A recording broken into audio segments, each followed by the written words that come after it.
The Adventures of Pinocchio, Chapter 20. Freed from prison, Pinocchio sets out to return to the fairy, but on the way he meets a serpent and later is caught in a trap. Fancy the happiness of Pinocchio on finding himself free. Without saying yes or no, he fled from the city and set out on the road that was to take him back to the house of the lovely fairy.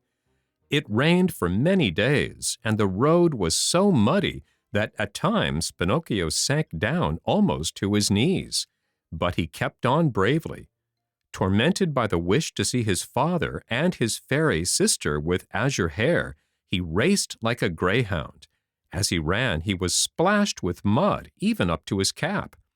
"How unhappy I have been," he said to himself, "and yet I deserve everything, for I am certainly very stubborn and stupid. I will always have my own way. I won't listen to those who love me and who have more brains than I. But from now on, I'll be different, and I'll try to become a most obedient boy. I've found out beyond any doubt whatever that disobedient boys are certainly far from happy, and that in the long run they always lose out. I wonder if Father is waiting for me. Will I find him at the fairy's house? It is so long, poor man, since I have seen him, and I do so want his love and his kisses. And will the fairy ever forgive me for all I have done? She who has been so good to me, and to whom I owe my life. Can there be a worse or more heartless boy than I am anywhere?"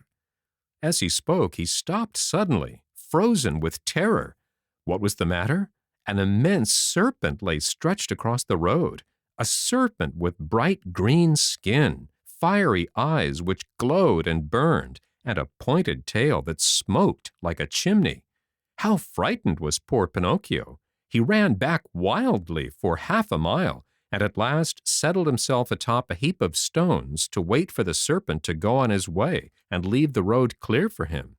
He waited an hour, 2 hours, 3 hours, but the serpent was always there, and even from afar one could see the flash of his red eyes and the column of smoke which rose from his long pointed tail. Pinocchio, trying to feel very brave, walked straight up to him and said in a sweet, soothing voice, "I beg your pardon, Mr. Serpent. Would you be so kind as to step aside to let me pass?" He might as well have talked to a wall. The serpent never moved. Once more, in the same sweet voice, he spoke, "You must know, Mr. Serpent, that I am going home where my father is waiting for me. It is so long since I have seen him. Would you mind very much if I passed?" He waited for some sign of an answer to his questions, but the answer did not come. On the contrary, the green serpent, who had seemed until then wide awake and full of life, became suddenly very quiet and still. His eyes closed and his tail stopped smoking. "Is he dead, I wonder?" said Pinocchio, rubbing his hands together happily. Without a moment's hesitation, he started to step over him, but he had just raised one leg when the serpent shot up like a spring and the marionette fell head over heels backward. He fell so awkwardly that his head stuck in the mud, and there he stood with his legs straight up in the air.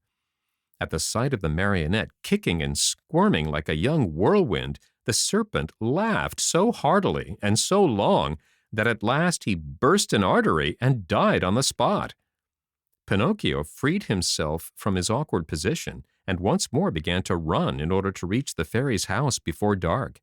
As he went, the pangs of hunger grew so strong that, unable to withstand them, he jumped into a field to pick a few grapes that tempted him.